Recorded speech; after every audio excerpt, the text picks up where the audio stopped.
ನಮಸ್ಕಾರ ಎಲ್ರಿಗೂ. ಕಮಲ್ ಸರ್ ಕನ್ನಡ ಪುಸ್ತಕ ಅಂತ ಕ್ಯಾಪ್ಷನ್ ಕೊಟ್ಟು ಒಂದು ಫೋಟೋ ಅಪ್ಲೋಡ್ ಮಾಡಿದ್ದೆ. ಅದರ ಕಾಂಟ್ಯಾಕ್ಟ್ ಎಷ್ಟೊಂದು ಜನಕ್ಕೆ ಅರ್ಥ ಆಗಿದೆ, ಬಟ್ ಸುಮಾರಷ್ಟು ಜನಕ್ಕೆ ಇದು ನನ್ನ ಮನೆ ಮಾತು, ಜಾತಿ, ಈ ಥರ ಬೇರೆ ಬೇರೆ ಆಯಾಮಗಳಲ್ಲಿ ಇದು ಕಾಣಿಸ್ತಾ ಇರೋದ್ರಿಂದ ಈ ವಿಡಿಯೋ ಮಾಡ್ತಾ ಇದ್ದೀನಿ. ಮೊದಲನೇದಾಗಿ ಇವತ್ತಿನ ಸಿಚುವೇಶನ್ನಲ್ಲಿ ಕಮಲ್ ಸರ್ನ ಕನ್ನಡದಿಂದ ಯಾರಾದರೂ ಹೋಗಿ ಮಾತಾಡಿಸಿ ಕನ್ನಡ ಪುಸ್ತಕ ಕೊಡೋದಕ್ಕಂತೂ ಅವ್ರು ಅಪಾಯಿಂಟ್ಮೆಂಟ್ ಕೊಡ್ತಾರೆ ಅಂತ ನಂಗೆ ಅನ್ಸೋದಿಲ್ಲ.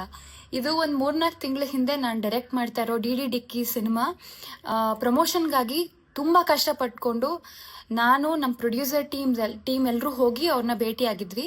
ನಮ್ಮ ಕಂಟೆಂಟ್ ಬಗ್ಗೆ ಅವರು ಒಳ್ಳೆ ಮಾತಾಡಿ ಪೋಸ್ಟರ್ನ ಹಿಡ್ಕೊಂಡು ಅವ್ರು ಫೋಟೋ ಕೊಟ್ಟಿದ್ರು. ಅದನ್ನು ನಾವು ಬಳಸ್ಕೊಂಡು ಟೀಸರ್ ಲಾಂಚ್ ಮಾಡಬೇಕು ಒಂದು ದೊಡ್ಡದಾಗಿ ಅಂತ ನಾವು ಪ್ಲಾನ್ ಮಾಡ್ಕೊಂಡಿದ್ವಿ. ಡೆಬ್ಯೂ ಡೈರೆಕ್ಟರ್ ಆಗಿ ನನಗೆ ತುಂಬ ದೊಡ್ಡ ವಿಷಯ. ಅಂದರೆ ನಾವೆಲ್ಲರೂ ಕನ್ನಡ ಸಿನಿಮಾ ಫ್ಯಾನ್ಸಿಂದ ಹಿಡಿದು ಇಂಡಿಯನ್ ಸಿನಿಮಾವರೆಗೂ ಕಮಲ್ ಸರ್ ಅಂದರೆ ಲೆಜೆಂಡ್ ಅಂತ ಎಲ್ರಿಗೂ ಗೊತ್ತು. ಅನ್ಫಾರ್ಚುನೇಟ್ಲಿ ಈ ವಿವಾದದಿಂದ ನಮ್ಮೆಲ್ರಿಗೂ ಹರ್ಟ್ ಆಗಿದೆ.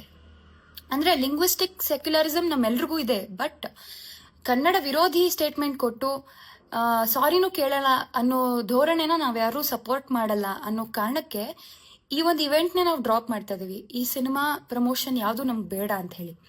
ಬಟ್ ಅದು ಹೋದಾಗ ಕೊನೆ ಮೂಮೆಂಟಲ್ಲಿ ನಾನೊಂದು ಪುಸ್ತಕ ಕೊಟ್ಟಿದ್ದೆ. ನಾನು ಬರ್ದಿರೋದು ಅನ್ನೋ ಒಂದು ಫ್ಯಾನ್ ಮೂಮೆಂಟಿಗೆ ಕೊಟ್ಟಿದ್ದೆ. ಅದನ್ನು ಈ ಸಂದರ್ಭದಲ್ಲಿ ಹಾಕೋದ್ರ ಮೂಲಕ ನಾನು ಅವ್ರ ಹೇಳಿಕೆಗೆ ಪ್ರೊಟೆಸ್ಟ್ ಮಾಡ್ತಾ ಇದ್ದೀನಿ ಅನ್ನೋದು ನನ್ನ ರೀತಿಯಾಗಿತ್ತು. ಅದಕ್ಕೋಸ್ಕರ ಈ ಫೋಟೋ ಹಾಕಿದ್ದೆ. ಅದ್ರ ಉದ್ದೇಶ ಇವಾಗ ತಲುಪ್ತು ಅಂತ ನಾನು ಅಂದ್ಕೊಳ್ತೀನಿ. ಜೊತೆಗೆ ಇವತ್ತು ಅಭಿವ್ಯಕ್ತಿ ಸ್ವಾತಂತ್ರ್ಯ ಎಲ್ರಿಗೂ ಇದೆ, ಯಾರು ಏನ್ ಬೇಕಾದ್ರೂ ಹೇಳ್ಬೋದು. ಬಟ್ ಒಂದು ಕಮ್ಯುನಿಟಿ ಆಗಿ ನಾವು ಸತ್ಯಕ್ಕೆ ಹತ್ತಿರವಾಗಿರುವಂಥ ವಿಷಯಗಳನ್ನ ಗೆಸ್ ಮಾಡಿ ಮಾತಾಡಿದಾಗ ನಾವು ತುಂಬ ಪವರ್ಫುಲ್ ಆಗ್ತೀವಿ ಅಂತ ಹೇಳಕ್ ಇಷ್ಟಪಡ್ತೀನಿ.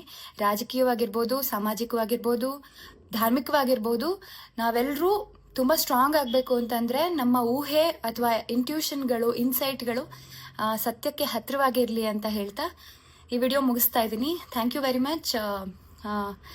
ಜೈ ಹಿಂದ್, ಜೈ ಕರ್ನಾಟಕ ಮಾತೆ. ಮತ್ತೆ ತಮಿಳಿನಿಂದ ಕನ್ನಡ ಹುಟ್ಟಿದೆ ಅನ್ನೋದನ್ನ ನಾವು ಯಾರೂ ಒಪ್ಪೋದಿಲ್ಲ.